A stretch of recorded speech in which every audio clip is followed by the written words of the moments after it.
What is up, everybody, and welcome back to Courtside Convo. Today's conversation is another injury report and waiver wire pickup for Week 21, which should be probably playoffs in your week. It is playoffs in both of my fantasy leagues, and interesting playoffs. It's going to be very fun. These are some people that, with the injury-riddled weeks we've been having, these are some players to pick up. It's going to be very exciting, and, I feel very good about this.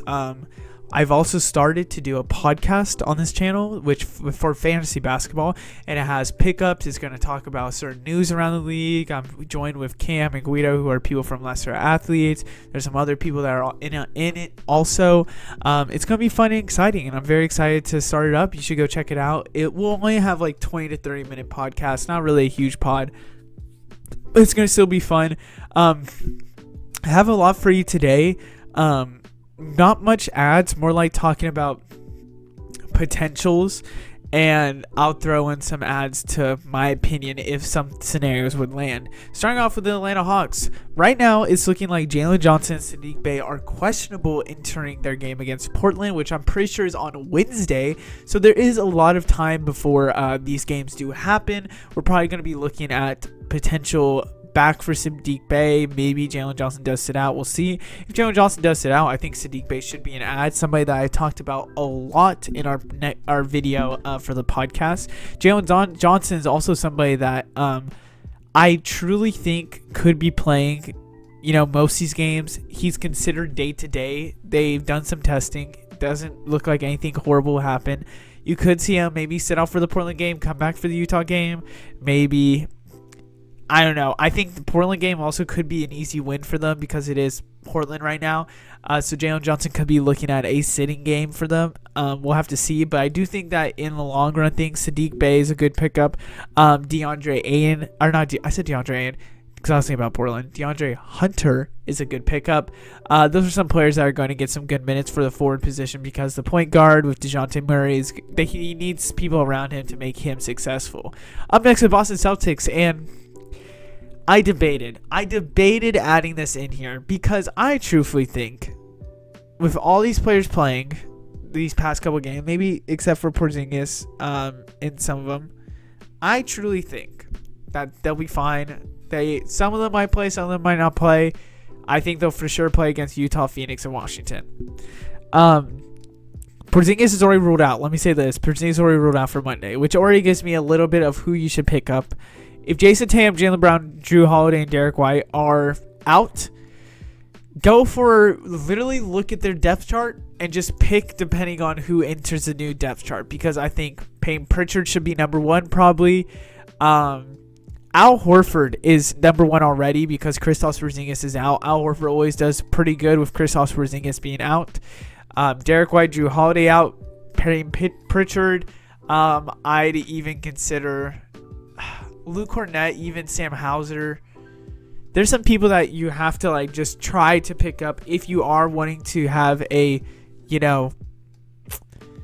just kind of a good points week out of nowhere. I do think though that Jason Tatum, Jaylen Brown is going to probably play. Drew Holiday is probable. I think Derek White's also probable. We'll have to see, but I do want to include this just in case something would happen. But I do think right now Al Horford is the biggest ad. Up next, the Cleveland Cavaliers, another one that's more like a question mark. We'll have to see some scenarios. Darius Garland, according to ESPN, was seen icing his hand after the game, looking like he's questionable for potentially the next upcoming games. Probably going to play against Phoenix. I would not be shocked if they don't. But I do want to talk about the bottom three because I think the bottom three have more story to be told than just Darius Garland. Max Strus and Donovan Mitchell have been out for a whole week now. Had a last second throw them into the Cleveland Cavaliers thing from I think last week.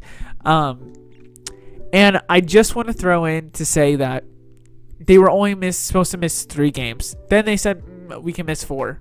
So now, when you're at your 5th game right here, are we looking at another miss? They're both questionable right now. For me, I would suspect them to probably play for Phoenix. Maybe one doesn't. I would lean probably toward Mitchell not because he has a more serious injury than Max Strus. But for now, they are questionable people to pick up. Dean Wade has gone off when these guys are been gone, which is crazy to say. Karis LeVert, is he somehow in your league? Please get Karis LeVert. I doubt with his availability that he is. We're looking at also players like Isaac Okoro is even a good add up in my opinion. And then we go to Evan Mobley, who looks like he will be reevaluated in a week. ESPN projects him to come back March 22nd, I'm pretty sure, which would kind of take him out of this whole week.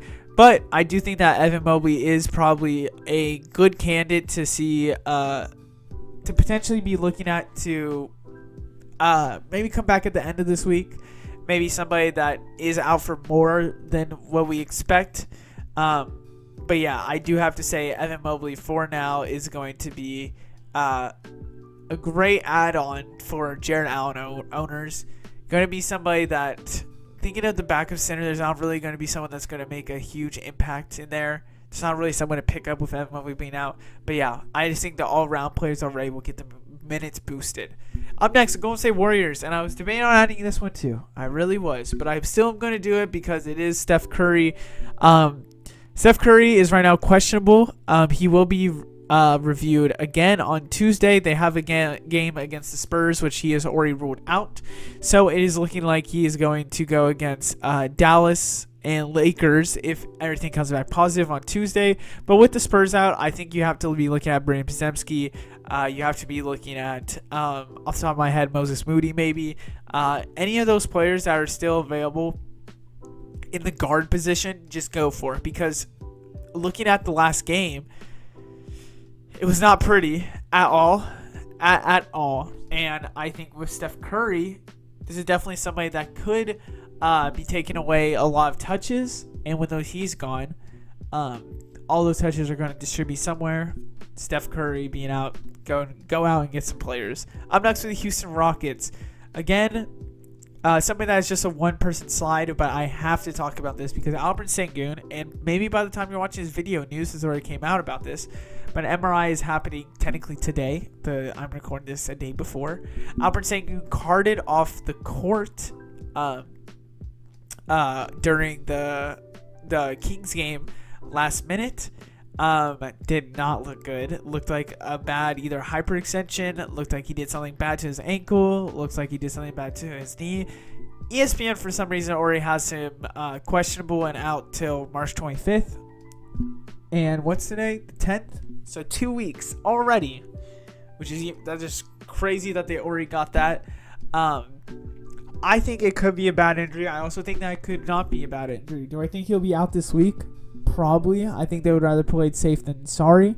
But with this being said, Jock Lando had a pretty decent game today. I will not be shocked with how the backup center position is right now. That Jock Lando gets a lot more minutes, looks a little better.